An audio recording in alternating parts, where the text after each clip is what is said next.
last one. I'm here with Gribbly, and hey, all. This is a very bittersweet thing, but I think it's a really good conclusion to Rec Room and just being... Harry, you know what it is? It's the end of an era. It really is. I can't believe it. Yeah. Me neither. I know. It's hard to know what to say, really, isn't it? It's been a Rec Room journey, and wow, there's so much that we've been through, and since 2016. Yeah. I know. We've done so many of these videos together. I had so much fun doing them with you, man. Thank you for doing one final one with me. I really, really appreciate it. I've had many good laughs with you, pretending to punch you out, going through all the different rooms. Yeah, answering your questions in the stupidest possible way. But we got one last AMA in us, Harry. Yeah, this is bittersweet, and yeah, thank you guys again so much for submitting all your questions. So Gribb's going to try his best to answer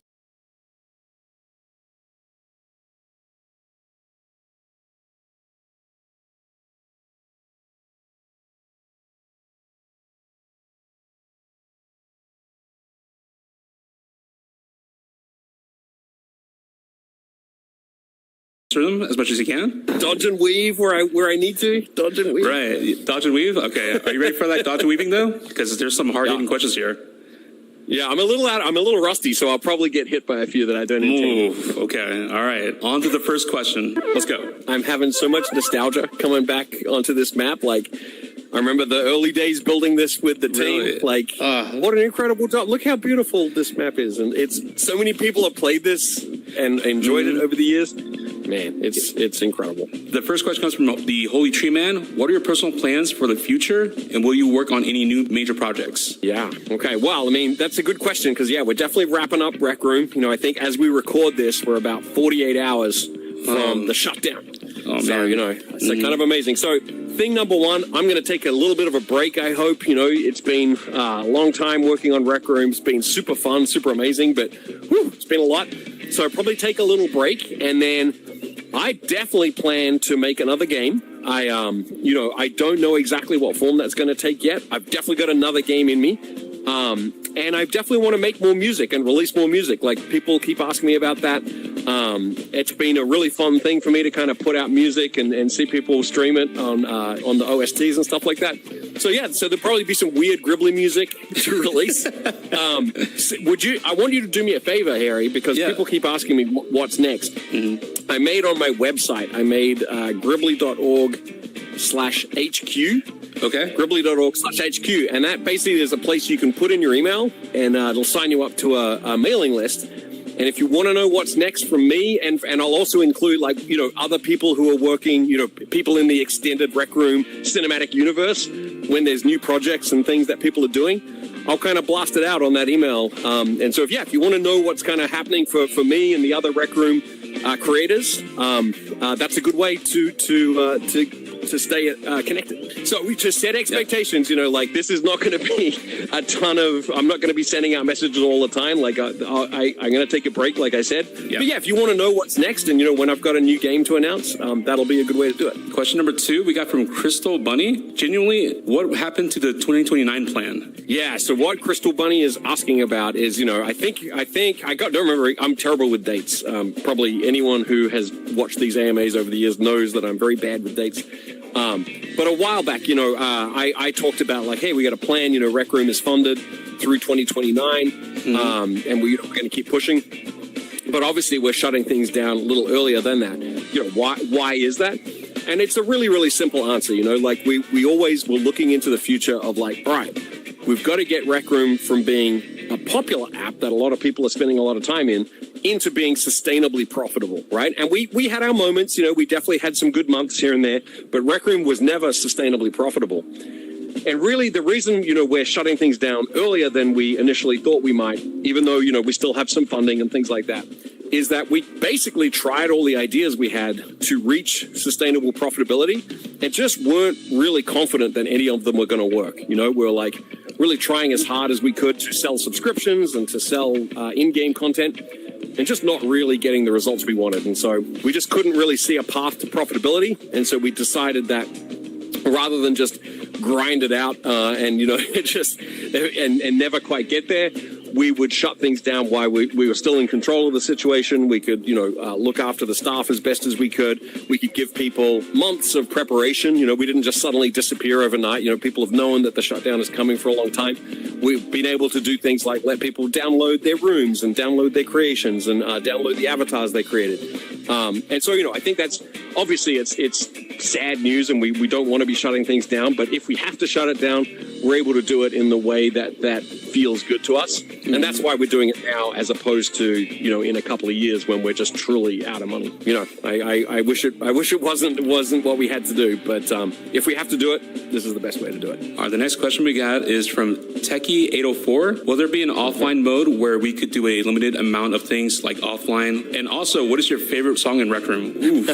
So on the first question, sadly, no offline mode. When Rec Room servers are turned off on Monday, that'll be it. You will no longer be able to log into Rec Room. There won't be an offline. So that's really the end line. In terms of favorite song, that's a good question. Had a lot of fun making a lot of music, and I should say, it wasn't just me who made the music. I did I did the bulk of the early music, but shout out to Radiant Blur, who not only Radiant Blur was kind of the lead designer for all of the early RROs, including Paintball. He was instrumental in making this amazing map, along with Cloud and Alkmaar on the art team. I think were really instrumental in building this one. And he played the iconic Ubi guitar part. Oh wow! That everyone, really?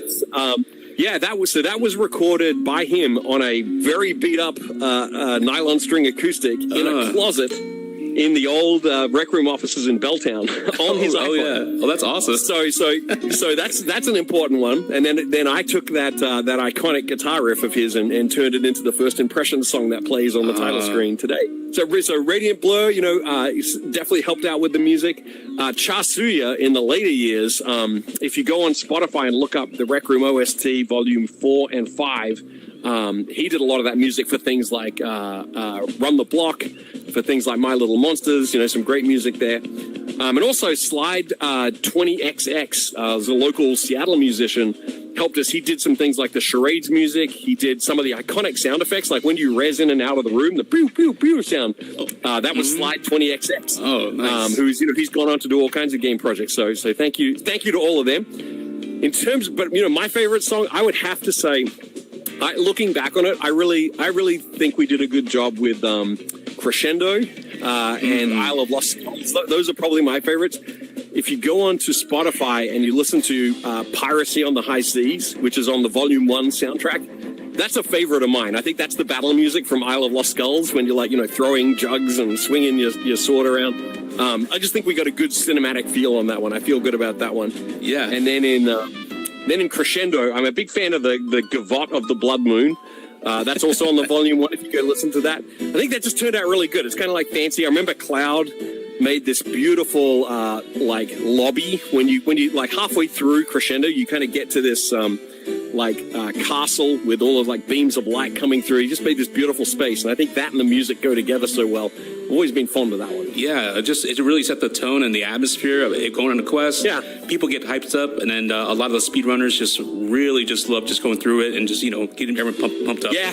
So yeah. Oh man, the quest speedrun community over the years has just completely blown my mind. It's been amazing to see how much people played those games and how good they got at it. Just absolutely incredible. Shout out to the speedrunners. Lily but Epic asks, we've been told that 2019 that Rec Room barely turned over profit, but the game blew up insanely in 2020 and 2021. Are you able to let us, the players, know where it really started to go downhill financially in any form? Was it influx or AI, server costs, or something completely different? Yeah, so it wasn't really any of those things. I mean, server costs were a big issue. The way Rec Room's architected, it is fairly expensive to run. But yeah, I think what really happened, the game did blow up pretty big in 2021. That was really on the back of supporting screen mode, so we could have PC players, console players, mobile players, and the game got really big for a while there. But what we didn't do a great job of was I don't like this word actually, but I'll use it because it's how the industry works. Monetizing those players, we didn't do a great job of asking those people for money, and so we had a lot of players, but they weren't really giving us much money. Compared to a lot of other online games, like I think there's a question later about Roblox, as an obvious comparison. They're just much better at monetizing their user base. And so, as a result, even though we had a lot of players and were very popular, that wasn't translating into money and enough to offset the development costs and the server costs. And so that's really what it boils down to, the math ultimately didn't math correctly. It was interesting at the time. I remember talking to players and doing some of these AMAs at the time. We would get questions because I think the perception was, even at the time, because there were so many Rec Room players and Rec Room, was pretty high profile at the time, everyone assumed that we must be just drowning in money, and that was not really true. I'm looking at the paintball leaderboard. Global all-time wins. Number one, the oatcake. Yeah, the oatcake. 27,000 wins. Woo. You want to know what position I am on the leaderboard? Guys, want to give a guess? I'd love to know what people guess is. I'm gonna say it. I am number 676,412. Whoa. That's an achievement. Let's go. All right. That really is an achievement. Yeah. Okay. All right. Yeah, this one cracks me up. We gotta do an AMA here on this hill. Oh heck no! This one, this is the worst. This is the worst one. Yeah. You know how many people you made people cry playing this this course here? Oh my god! I know everyone was so mad. So so I didn't do a lot of level design for Rec Room. That was. That was more like Radiant Blur and the design team. But I did do this one. And the troll hole is my proudest level design creation in all of Rec Room history. So this one really takes me back to, this was the first thing that I really made with Ordzilla. Who, was with Rec Room the whole journey through. She's an incredible developer, and this was the first time I really got to work with her closely on something, and we had a ton of fun making this map together, including the troll hole. We laughed, and we got in a lot of trouble from the rest of the team when they were playtesting. What the hell are you doing? But yeah, really good stuff. From Willie Man, he asked, if you could turn back time, is there anything you would do differently to try to prevent the shutdown? It's a good question. I think the answer is not really. I don't think so. I think, we were always trying to make the best decisions we could with the information we had at the time. I think the truth is Rec Room was always pretty much predicated on VR blowing up in a way that it hasn't really. VR's continued to be pretty popular, but it hasn't really exploded and become this huge mainstream hit that, we really needed it to. And I think if it had, Rec Room was positioned very well to take advantage of that. But because it didn't, it kind of reached a ceiling and then kind of plateaued. That's always been a headwind for Rec Room, and always something that we've tried to work around. Even though, in its DNA, Rec Room wants to be a VR experience, and that's where it really has always shined the best. I think the only other thing I might look at doing differently is, I think sometimes on Reddit I see people complaining about the performance of Rec Room. Rec Room is not always the most optimized game out there, and I think that's true. And that led us to investing pretty deeply in the Rooms 2 system. Like when we were doing a lot of UGC stuff, the performance, the amount of stuff you could put in a room was always so low, and we couldn't really let people build the kind of interesting, cool experiences we thought they would want to. It was hard to make even something of Rec Room original quality, like something like paintball quality with the UGC tools because of the performance. So anyway, long story short, we put a lot of effort into Rooms 2. Trying to get that to be the solution to that problem, and we never quite got there. A lot of good work, a lot of really smart people. We did a lot of, we really tried our best. But with the benefit of hindsight, I'd probably adjust the balance there. And I think we probably neglected the existing systems a bit too much, chasing after the higher performance of Room 2. So I might do that a little differently. But I think like I said, we made the best decisions we could with the information we had at the time. So with the benefit of hindsight, maybe we'd do that a little differently, but ultimately, I think it's really all about the VR headwinds. Rec Room was right there. If VR had exploded to be the dominant, paradigm that people aren't playing on PlayStation anymore, it's all VR headsets. I think we were right there. We were struggling a little bit. But something I'll always be proud of, and that you were a part of, and all of the team was a part of, is that whatever happens with the future of Rec Room and immersive spatial entertainment and all that kind of stuff, Rec Room's always going to be a part of that story. You know, there's always going to be a little piece of Rec Room DNA in 200 years' time when everyone's living in the metaverse, and there'll be a little bit of Rec Room in there. You know something I thought was really funny, and that my family thought was really funny was when the show Mythic Quest. Oh, yeah, I heard about that. Yep. Yeah, so Mythic Quest by the Always Sunny guy, I forget it, Rob McEnany. Anyway, they did a pretty funny parody of Rec Room in one of their seasons. No way. Like season 2. Yeah, they had a Rec Room parody. I'm pretty sure it was a Rec Room parody. It was called Playpen. Had these like weird little avatars. It was super funny. I was like, that was a funny thing to think. Like, look, hey, Rec Room definitely made an impression. Like, whatever else happens. Poppy, the funny Australian game dev in that show, that was her baby. I was like, yes. TGM, Ethan? Yes, I know this is most likely not going to be happening, but with the less and safe private servers of Rec Room versions like Radium and Vanilla, are you guys maybe going to release an official version like those so we can create our own local private servers? It would be really cool if you guys would do that. No. The next question is from Septic Squid 956. Yes, what's going to happen to the official threadless shop? Will that stay up to support you guys in any way, shape, or form? What was your favorite part about working in Rec Room? If you had one final message to all players, what would it be? All right, that's a three-part question from Septic Squid. Threadless store, I'm actually not sure. I think it'll probably get shut down. So if you did want to buy something from there, I'd do it now. I don't know exactly when, but yeah, I wouldn't rely on that staying up. Second question, what was that? Favorite memory of working on Rec Room? Favorite memory of working on Rec Room? I have a lot of really great memories of working on Rec Room. It honestly was like, every month brought something new and different, and I had a lot of great times and great laughs. The one that's coming to mind as you asked me the question is like when we were making paintball clear cut. So the kind of like, sort of lumberjack, sawmill kind of vibey one. I was doing the music for that one. Oh, you did? And, okay. Yeah. And I remember I wanted kind of like kind of really guttural, like kind of noise that we did. So it's like, so it's the whole team. After a team meeting in the old office in Belltown, team was probably like 30, 40 people at the time. I kept everyone, and I had my little portable voice recorder, and I made them all kind of go at the time. And so I just had this memory of just like everyone kind of laughing and just thinking I'm the biggest idiot, but having a good time doing it, and just like yelling at the top of their lungs, like, and that's what you hear in the track. If you go listen to the clear cut track, you'll hear occasionally it's got like an anvil sound, and it's kind of like this kind of goofy song, but it's got the whole team going, and it's just a really fun memory for me. So the third question was if I had a final message, right? Like to that's kind of a big question. I feel like that's a big responsibility. One is like a game developer answer, and that just one is like, I think a lesson of Rec Room is that you can create a lot of fun on kind of a shoestring budget. Rec Room's never been the fanciest game. It's never been, the highest fidelity game. And especially on the audio side, Radiant Blur and myself, we did all of the sound effects and music in the early days. And we were just rubbing two sticks together. Like, he did that Ubi track, recording it on an iPhone in a closet, So, people love that track. So it's like, never be put off by like, having the fanciest tools or having the fanciest graphics or whatever. Like, just make something really, really fun if you're making a game. That's really the key to it. And then in terms of like Rec Room, I think for me, the biggest lesson of Rec Room has been is that people are really looking for reasons to connect with each other and looking for reasons to socialize.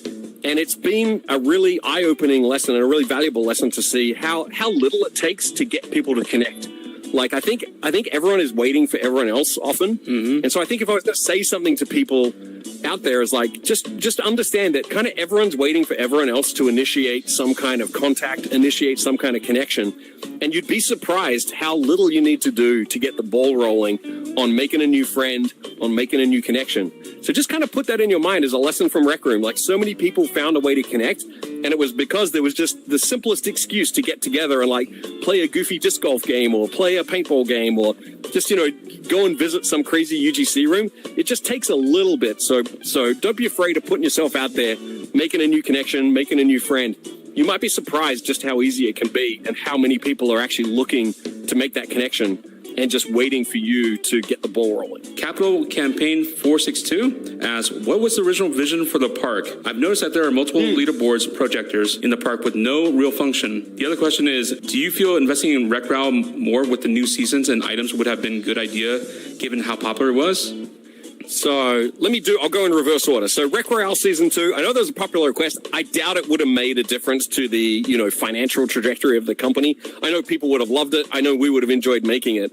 And Mama Monkey saw this on Reddit, and she wanted me to mention, I think Alkmaar was pitching for Rec Royale Season 2. She had a pretty cool vision of, winter on Frontier Island, like a kind of winter Yellowstone kind of thing. Mm-hmm. Some snow covered, and you're driving around on snowmobiles. She had a really smart idea, that means we don't have to have leaves on the trees and grass, so the perf would be better. She wanted geysers that would knock you up into the sky. So I think we had some fun ideas for it, but no, I don't think it would have made a difference if we'd done it. In terms of the park, so the park was another one that Ordzilla was responsible for the level design and layout of that one, just like Disc Golf Propulsion, where Ordzilla and I made this one together, like I was talking about before.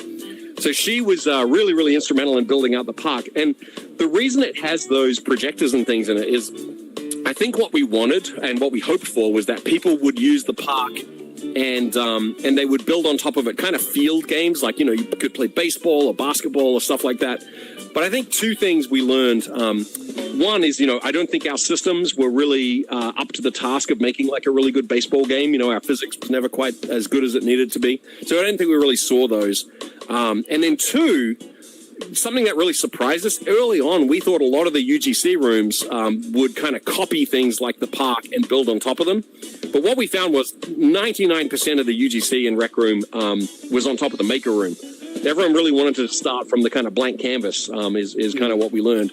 So the park never really kind of developed. It was kind of a UGC inspired thing. It ended up being more of just a kind of fun social hangout space. Yeah. But I think Ordzilla and the team nailed a real Rec Room vibe in that outdoor space. It was really cool. Yeah, it was very spacious, but not too big that people get lost. It's kind of hard to explain, but it's a really good social environment, especially the. I remember I remember too. There was some early UGC stuff. I remember the first time I became aware of Marisa was when she built this crazy pirate ship, and that was floating above that main field of the park, and we were like, whoa, someone can do that with the Maker Pen? That was crazy. Okay, so I thought we should get some footage of the graduation statue that's in Disc Golf Propulsion.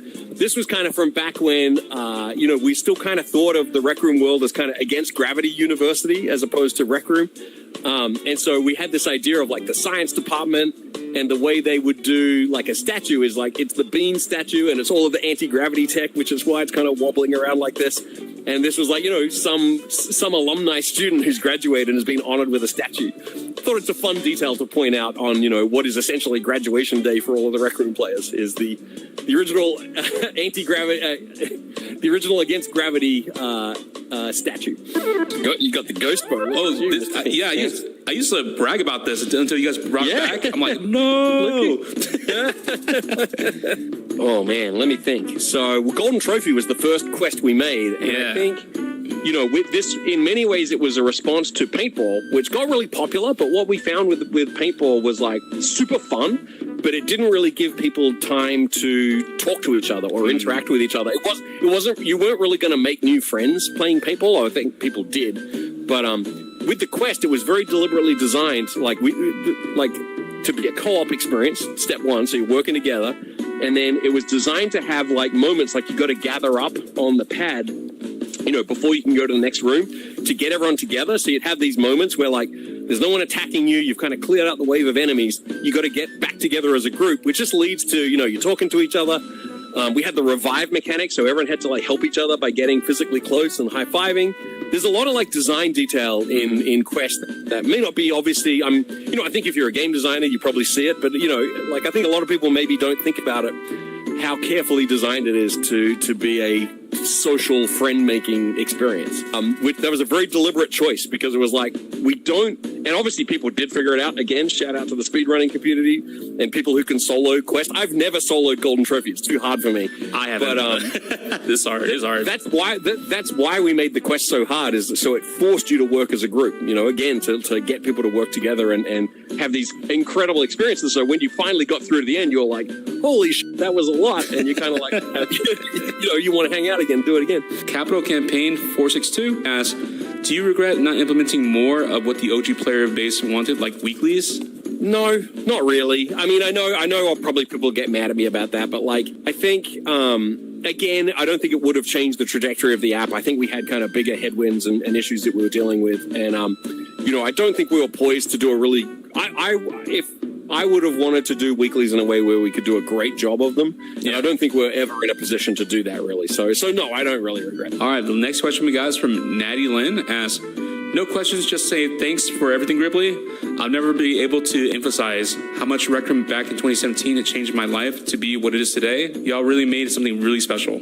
Oh, so thank you for the nice words, Natty Lynn. I remember hanging out with you back in 2017. I remember hanging out with you in Rec Room. I don't remember which room. But you know what? I also remember hanging out with Natty Lynn in the Wave for OG Vive players who remember the Wave. That's crazy. You kind of have a crazy, nightclub experience. I remember seeing Natty Lynn in there one night and saying hi. So thank you, Natty Lynn. Thanks for everything. Speaking of more OG players, we got from Star Centurion. He asked, having context of the shutdown, do you think everyone can create as a philosophy is well-meaning, but inherently a mistake? What I mean is that letting everyone publish rooms, inventions, etc., without much of a funnel or process to pass, whether gate-kept, playtime, achievement, or payment, meant that there was so much trash to wade through in order to find gems, not to mention the moderation costs of trying to contain inappropriate content as a result.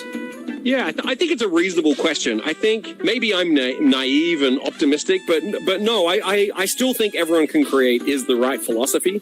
I don't think at the end of the day we did a great job expressing that philosophy, and that's no shade to the team. I would put that on my doorstep and Nick's doorstep. I don't think we provided the right guidance for the team to get this exactly right, but I do believe it's possible, and I do think that everyone can create. Like everyone's got access to the tools. Everyone can have a shot at publishing something is the right way to do it. I mean, after all, this is the way things like TikTok and YouTube work. Mm-hmm. Everyone can have a go, and and all of these platforms have the same kind of problems where like only a small number of people can ever be popular on a platform, and if you're not getting popular, it can be really frustrating, and you can be really frustrated about the rules of the platform, and you can be like, look at this slop that's getting more popular than my stuff.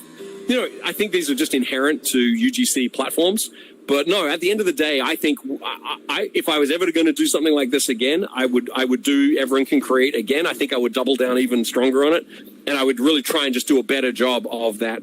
What is the discovery funnel for finding the best content? That's, I think a lot of people did a lot of really smart work, but I would put it on, I put it on my own shoulders of like, I don't think I ever provided the right guidance to get that exactly right. Oh, this is a tough question. Okay, this is one of those like hard-hitting questions, guys. Are you ready for this one? Yes, I'm ready. All right, let me set my stance. Okay. Holding no punches here. Hang on, let me get a shield. Oh. I don't see a shield, but I've got a water bucket that'll do the job. Oh, that's even better. Okay.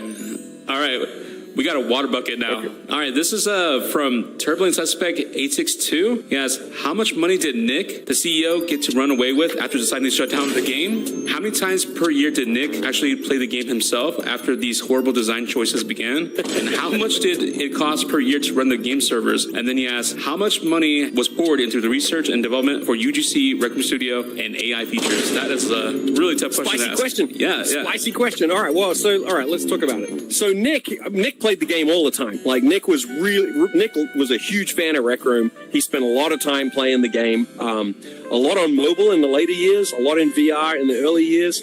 But yeah, he was a fan of the game, and for a CEO, a really, really good product thinker. Mm-hmm. Just as one example, that comes to mind is the original costume dummy, where you would decorate it with the maker pen and then press a button and it would go boop onto your avatar. That was Nick's idea. Oh, that was his idea? Oh my gosh, that's cool. Yeah, he was the one who suggested that. And, the team obviously ran with it and implemented it, and there's a lot of details to it. But that was Nick's original idea. So, he was a fan of Rec Room. He spent a lot of time in there.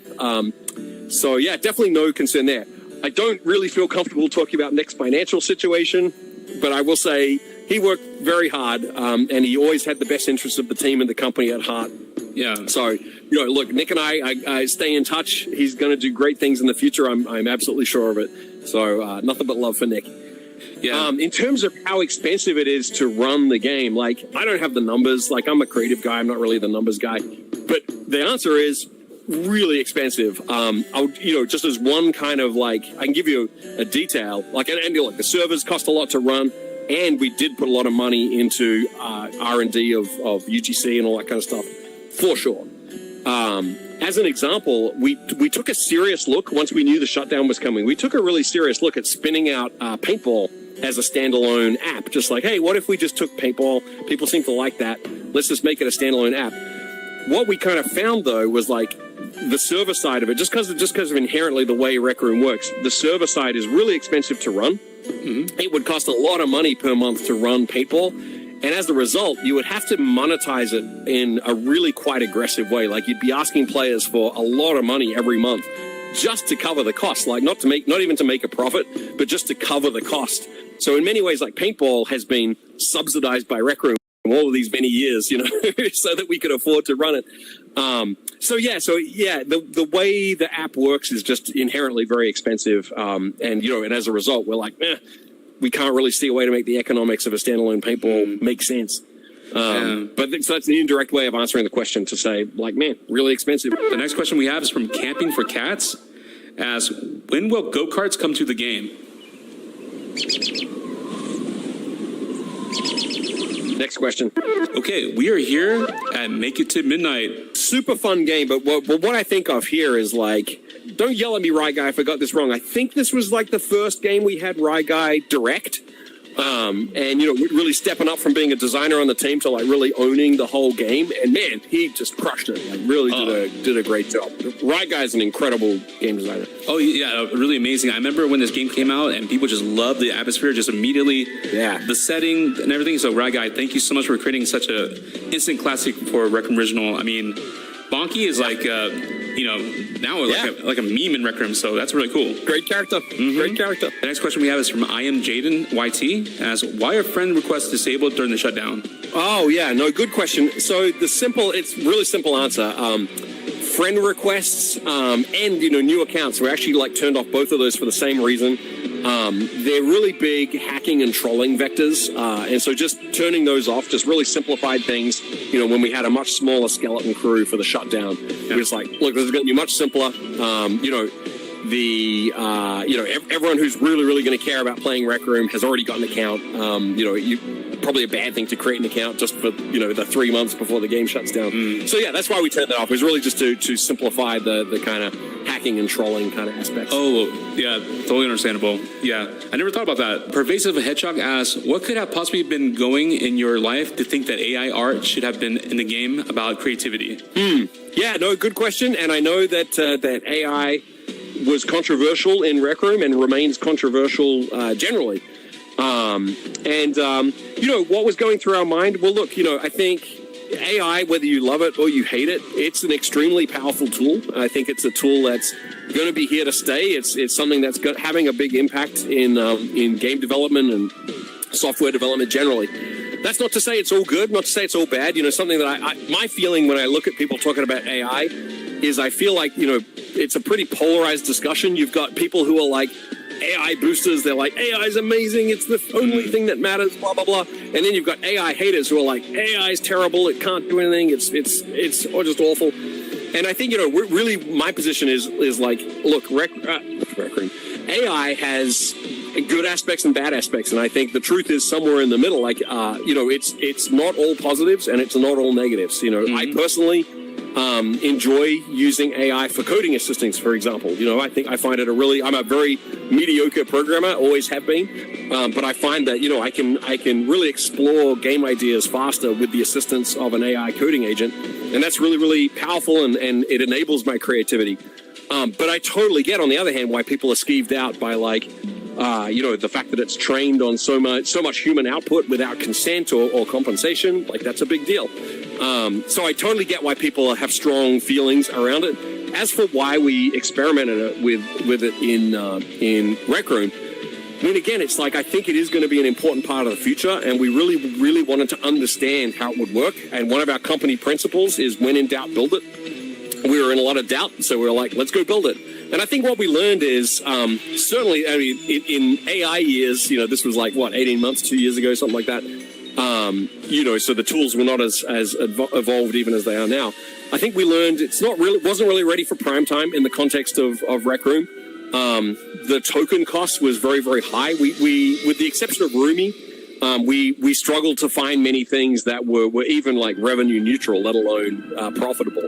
And so those were all really good lessons. And yeah, and definitely we noted that with the Rec Room creative population, there wasn't a lot of appetite for it. People were not really clamoring for it. I think some people played with it, but yeah, overall people were like, not really interested. So all good lessons, but I stand by the experimentation. I think we had to go dip our toe in that pool and understand what was going on. I think we ended up understanding things a lot better than before we tried all of that. I get it.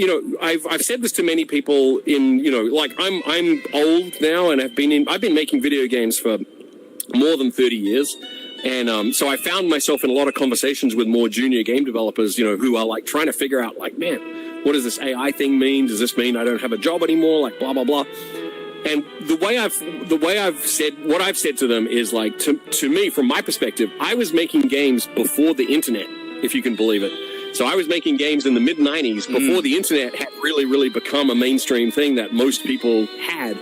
And so I kind of was in the industry as that transition took place. And it has a similar feel. AI has a similar feel. And they're like, man, it's like, look, all of the traditional skills are still going to be very valuable. You're still going to have to know how to make a game. You're still going to have good taste. But it is going to transform a lot of things. It's going to make things that were expensive very cheap. Like the thing about the internet is it made distributing your game, which used to be extremely expensive. You had to physically manufacture a disc, physically ship it. It was incredibly hard to distribute your game to people. Suddenly the cost of that went to zero. We're seeing something similar with that, with like generating code now. The cost of like generating code, like for the longest time, if you wanted to make a game, one of the most expensive parts was making the code appear, because you needed to pay an engineer to do that.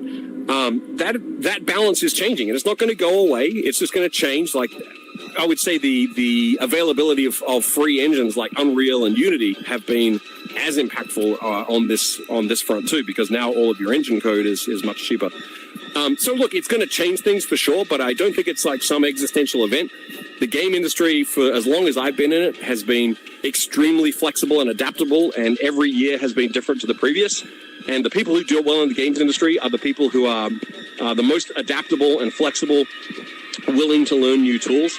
So yeah, that would be my advice. Don't go to either of the extremes. AI is not the be-all and end-all, and AI is not something that's going to fizzle out and go away. The truth will be somewhere in the middle. And that's why we experimented with it. Clutch the Husky asks, was there any plans on the ideas for quests after Crescendo? If so, what kind of quest ideas were there? Yeah, we definitely had some ideas, and man, I don't really have many regrets, but I would have loved if we could have made another quest, because I am a huge fan of that genre of experience. I think it really captured something super special, like I was talking about in Golden Trophy before. So one, we always wanted to do a sequel to Jumbotron. We wanted to do Jumbotron 2. I think that would have been really, really fun. Like, I think Jumbotron was just such a cool vibe that I think that would have been a really cool space to play in. The other one I know the team was excited about exploring was a Western quest. So kind of cowboy quest, with like quick draw mechanics and like, Yeah, I mean, you would be dressed for it. Did that turn out to be a showdown at some point instead of like a quest, you think? Maybe. I don't know that there was much of a relationship there. Right? Maybe we're like thinking about that theme, so that's why we ended up there. But okay. But yeah, I think that would have made a pretty cool quest. Oh, that's really awesome. Yeah, the first time I'm hearing that, that's pretty amazing. The question we have is from 3UIX3 asks, will you all make the files open source so maybe people could host their own servers or perhaps in offline mode? Yeah, I think we've had this question in a couple of different forms. No. I'm just a Justin. Okay. How many Justins have you met in your life? At least two. Two? Yeah, like a handful of Justins, probably? Yeah. All right. Yeah, they're out there. Yes. What mistakes did you learn? What mistakes did we learn? Well, that's a broad question. In life, in Rec Room, I think in Rec Room context, man, look, I'm sure we screwed up a ton of things, amongst getting a few things right. I think something that jumps to mind, I think an easy way to answer the question is, I think we learned that UI systems are complicated and expensive to make. And I think with 48 hours or whatever to go before we shut the game down, I think we are now at 3 separate, unfinished UI systems in the game.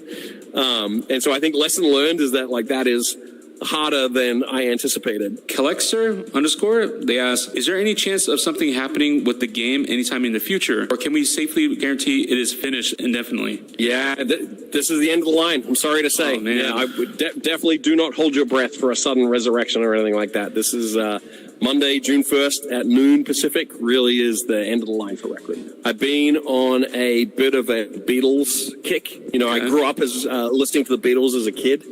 And then you listen to like the Beatles solo career, and George Harrison has an album titled All Things Must Pass. And I think that's what we're experiencing for Rec Room. That'll be a really good montage to listen to, while you listen to your If you go to Spotify, forget George Harrison, go and listen to Gribbly. Hey, yeah, guys.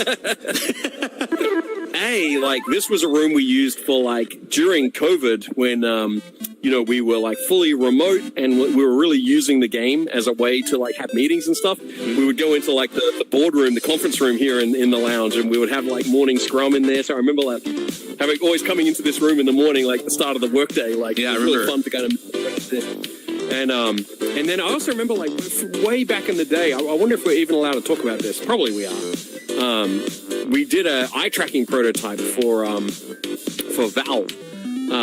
And I remember like we used the poker room as like we were like playing poker and like doing the shifty eyes, and that was like a really fun thing. I saw the gift for that. I'm like, whoa, when is that coming out? And I just it's really cool. Very, very cool concept though. This is from Takeover Monkey 22. He asks, will you still make music? Yeah, for sure. Yeah. I mean, I talked about this from that first question. The kind of what's happening next. I definitely look. I'm always going to make music, and it's always been a hobby of mine ever since I was a little kid. So I'll always be doing that. It's fun. I think I'll use the Gribbly account just to kind of publish, sort of increasingly weird, less and less Rec Room related music. So if you've enjoyed, any of the kind of strange noises that I've made over the years, that'll be a good way to listen to it. But yeah, no, I'll continue to do that. And actually, it's been funny. Like a few people have reached out to me on Reddit and in DMs on socials, and there's people who have kind of gone exploring and found like old SoundCloud tracks and Bandcamp tracks that I had uploaded years and years ago, like way before Rec Room. And they kind of come back and be like, hey, we kind of like these songs. And I was like, oh, that's kind of amazing. I'm amazed that people put effort in to find it. It was just kind of funny. Yeah. I've honestly kind of forgotten about a lot of that stuff. So maybe I'll dust off some of that stuff and put it on Spotify or something. But yeah, no, definitely will make more music. That would be better or for worse. Yeah, that would be awesome. Do you have a favorite instrument, your go-to that you like playing? Yeah, I mean, people like. So I was chatting with people on Reddit about this, and someone on YouTube, I can't remember their YouTube name. Maybe I can send you the account and you could link to it. There was someone who made like a pretty good explainer video of how some of the Rec Room music is made. I use software called Reason Studios. I've used it for 20 years now. It's like, man, an amazing piece of software. And a lot of the Rec Room soundtrack that I did was done with that, overlaid with real guitar. So guitar is kind of probably my main real instrument that I play, although increasingly as I get older, I'm getting more and more into the piano. I love playing the piano. The next question we asked from Cheesecake Common 9080. He asked, was Rec Room intended to be a direct competitor to Roblox when the room creation and screen mode came around, alongside things like UGC cosmetics, or was it largely by coincidence, inspiration that ended up being similar in a way that they are? Yeah, so I think it's a little bit from column A, a little bit from column B. Like, certainly we didn't set out to be like, we're going to make something like Roblox. Rec Room was kind of its own thing. But, as really the inspiration for adding screen mode was much more VR chat back in the day than it was Roblox. We were like looking at VR chat. They were a VR first app, but they had this really rich screen mode experience. And we were like, we could probably do that. So that was kind of that's what got us thinking in that direction. Not Roblox. It was more VR chat. Obviously, once we added Rec Room Studio and, the product shape then became a lot more like Roblox. And so there's kind of just a lot of convergent evolution there where we're like, we're starting to splash around in the same pool. Roblox, to give them credit, that is a juggernaut of a product. Like that's an amazing product. Obviously, they have incredible user base. They do really well monetizing those users. And so it's a huge gravity well that, I think we did get sucked into a bit, and we definitely had some Roblox envy for a while there. Made some things that were like, man, if we could, have some of their engagement, some of their monetization, that would be really healthy for us as a company. I'm not sure it was always best for us as a product. But no, we didn't set out to make a Roblox clone or anything like that. We did pick a fight with Roblox and become a Roblox competitor. But it was kind of more convergent evolution than it was like, that is our goal. I'm sure we're going to see some Rec Room creators go on, have some success in Roblox or, maybe in UEFN or whatever. I'll be interested to see. Typical Broski, yes. Is there any meaning behind the Rec Room logo besides it being a smiling face with a headband? What did you make the game you are most proud of? Oh, okay. So that's two questions, right? So one is, is there any hidden meaning in the Rec Room logo? I mean, yeah. So it's actually three things. So the Rec Room logo is meant to be, number one, it's like a court. It's like a tennis court. So if you imagine the lines of a tennis court, that was kind of the initial inspiration. Then we're like, okay, using that style, we'll draw a smiley face because it's like, happy, friendly, social place to be. And then C, the third thing, it's got the headband because for whatever reason, I was completely obsessed with headbands in the early days of Rec Room.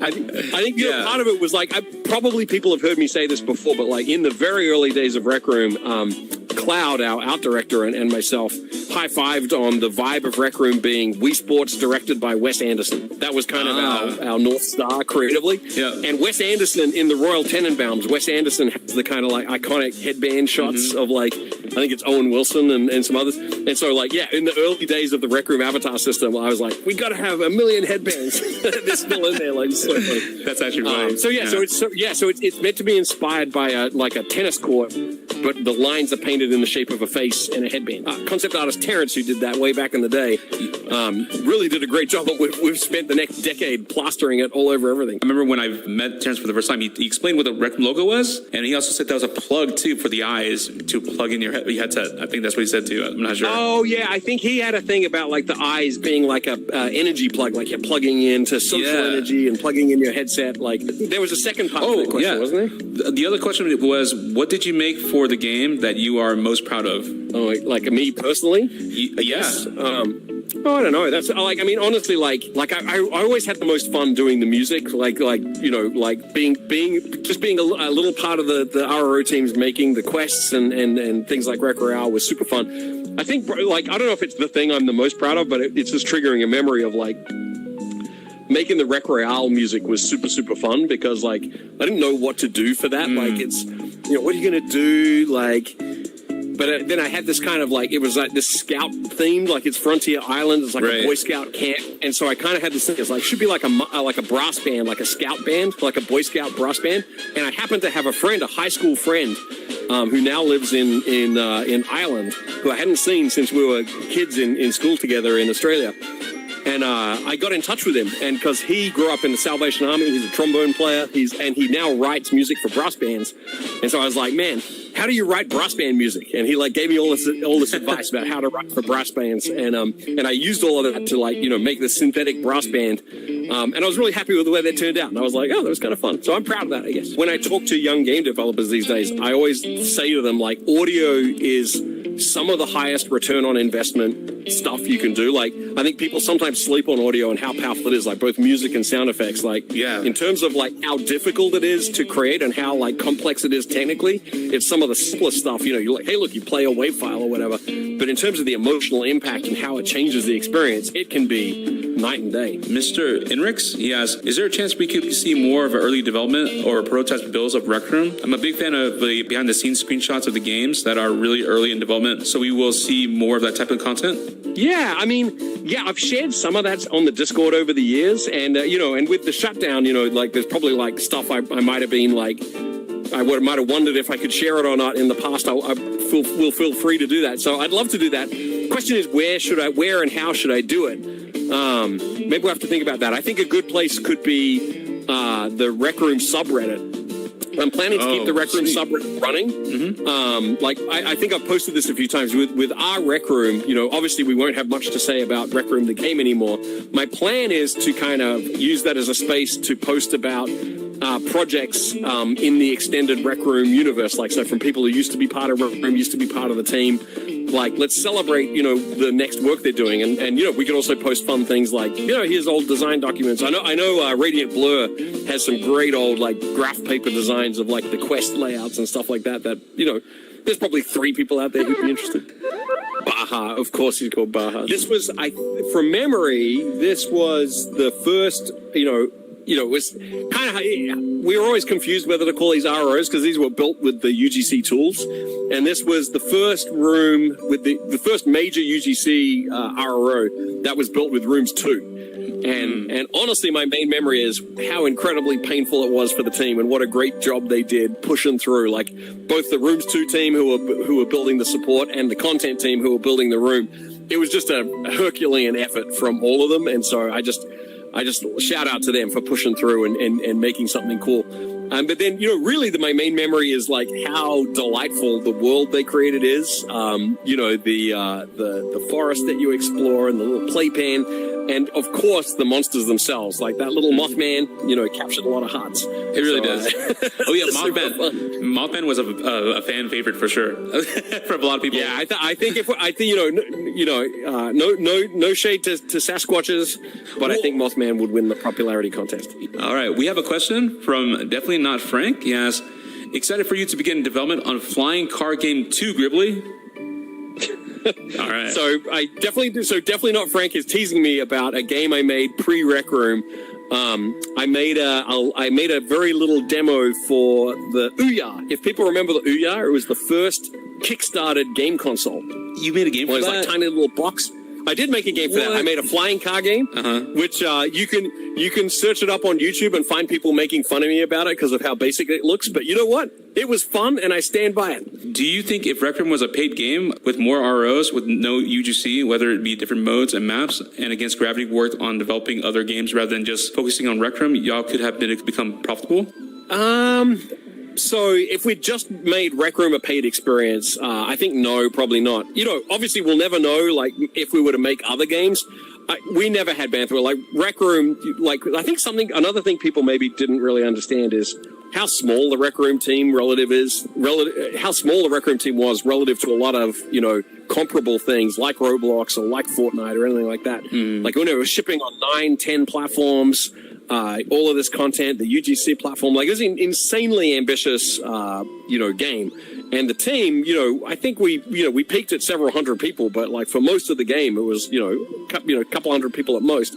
That's a small team for the amount of stuff we're trying to do. So it's not like there was really anyone spare who could be let's incubate another game over here.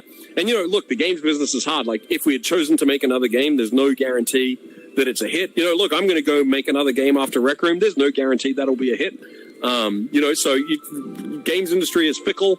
Games is a very, creatively driven, hit-driven business. You just never know, so it's really hard to say one way or the other. Hey, maybe we would have made, a game that blew up and was, huge, but I don't know. The next question we have is from Braindead Reese 9000. He asks, will the Rec Room Discord be preserved? So many information regarding the Rec Room is still sitting there, and I feel like deleting the server would be a massive waste. Yeah, no, so we will archive the Discord server. It'll be in read-only mode, so you'll be able to go and look and see, but you won't be able to make new posts.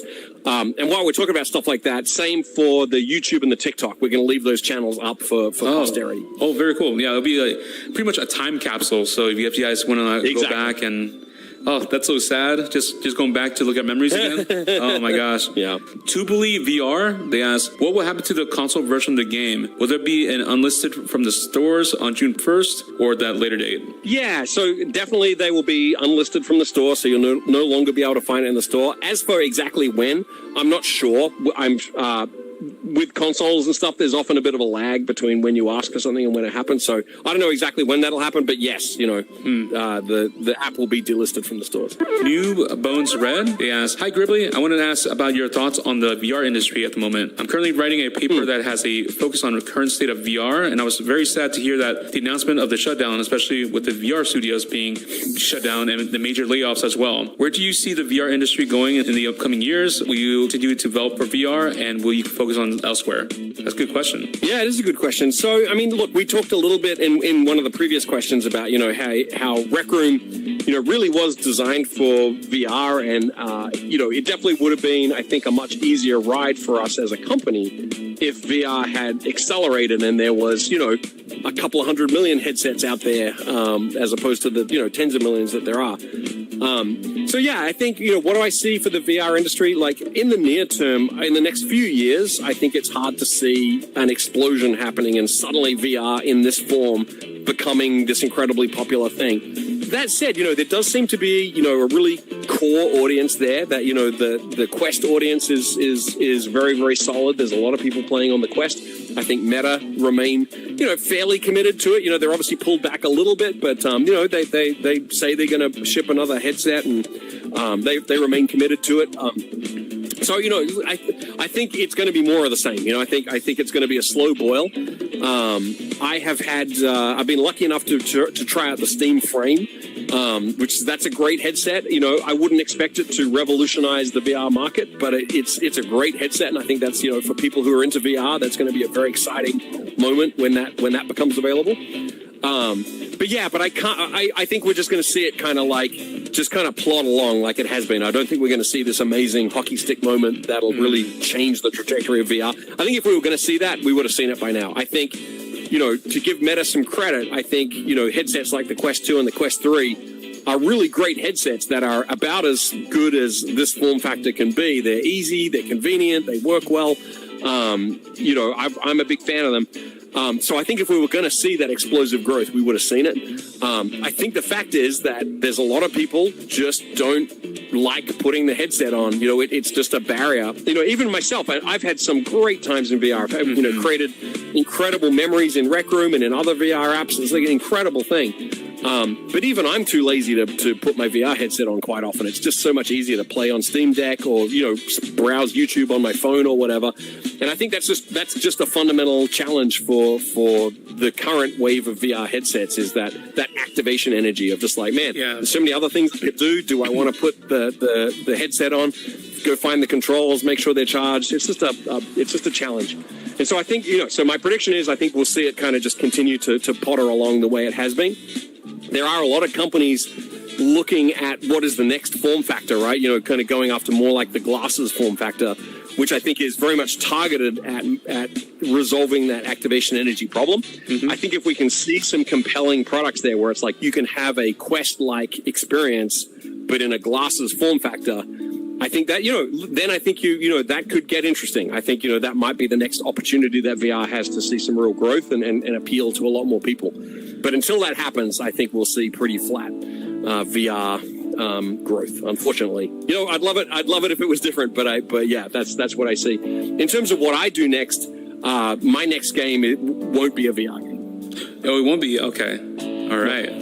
You guys heard it here first. The next question we have is from Nexus VR 1234. They ask, genuine question, do you think you'll make more music outside of Rec Room? Oh, well, I think we kind of covered this one. Yeah, absolutely. Gribbly.org/HQ if you want to know when. Absolutely. I think I have a ton of fun doing it, and if there's anyone out there who wants to listen to it, even better. From King1046, they ask, I'd like to add onto this. How was Rec Room's music made? Oh, yeah. Well, we talked about that a little bit too. So I use Reason for that. How about this, Harry?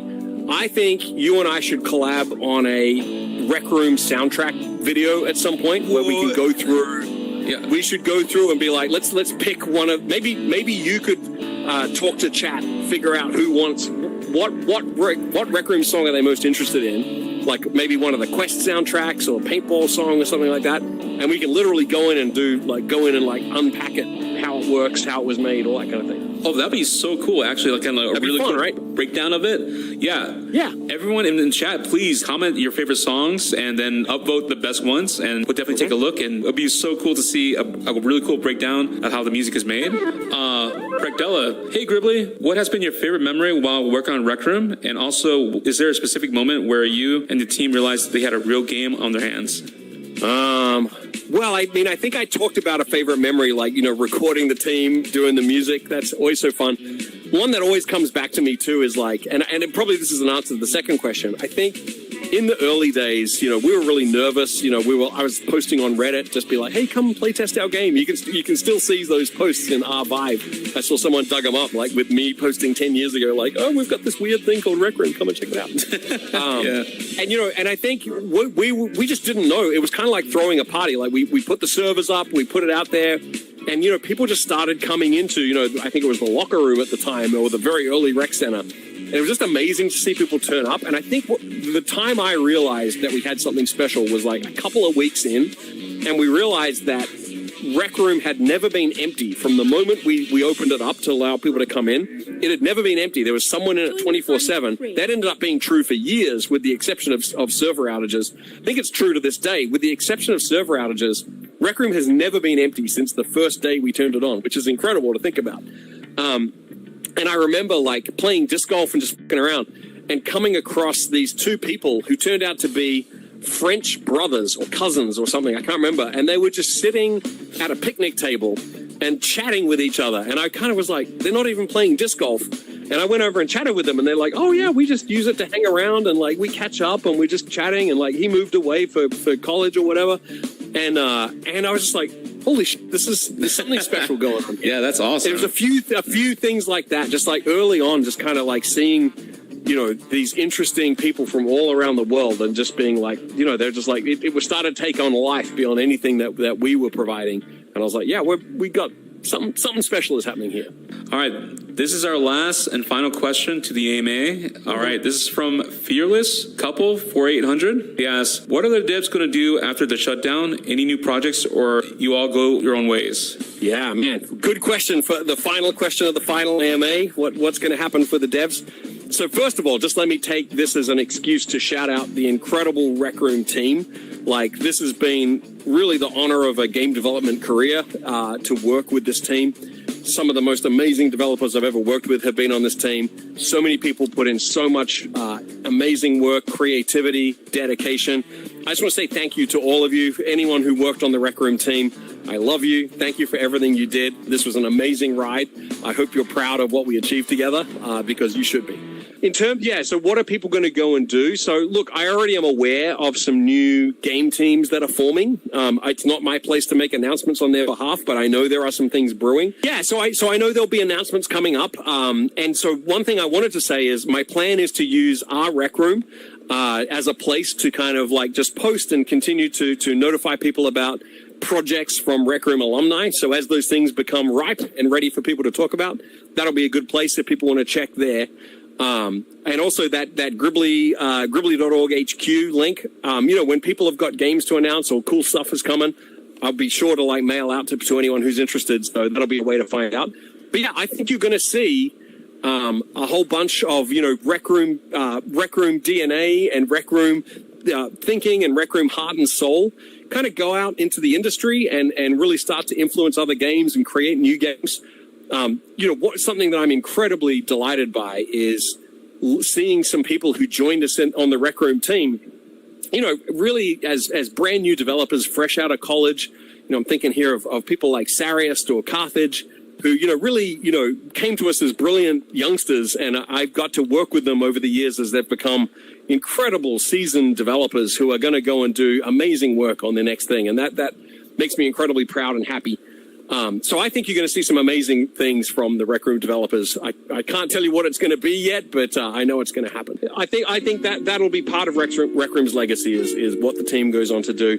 And while I'm saying thank you, I have to say thank you to the players. I have to say thank you to the community. I have to say everyone who was a part of Rec Room. I've said it. How many times have I said it, Harry? Is like Rec Room is nothing without the community. Nothing without the players. That's so obviously true. So if you were a part of Rec Room, thank you. I love you for playing. I really hope you go on to find the best version of your life after Rec Room. We're all kind of graduating, and going on to the next level, as Coach said in her very heartfelt farewell.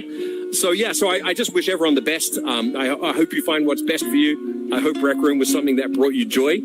I think it was in one of our AMAs, Harry, where I spontaneously said that, I think one of the questions was, what does Rec Room mean to you, Gribbly? And I think my spontaneous answer just off the cuff was, Rec Room is an explosion of love and creativity all around the world.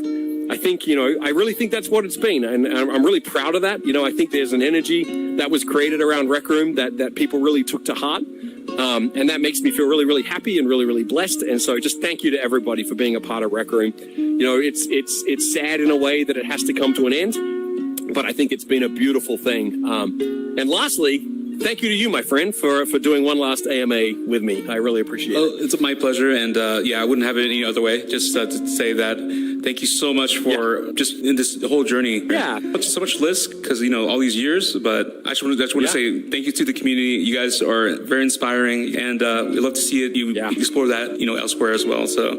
All right. Go forth and be creative. Go forth and give it your Rec Room best. And this is now the end of Rec Room. Thank you guys so much for sharing your adventures with us. We all graduated. And remember, give it your Rec Room best out there. Goodbye, everybody. Bye.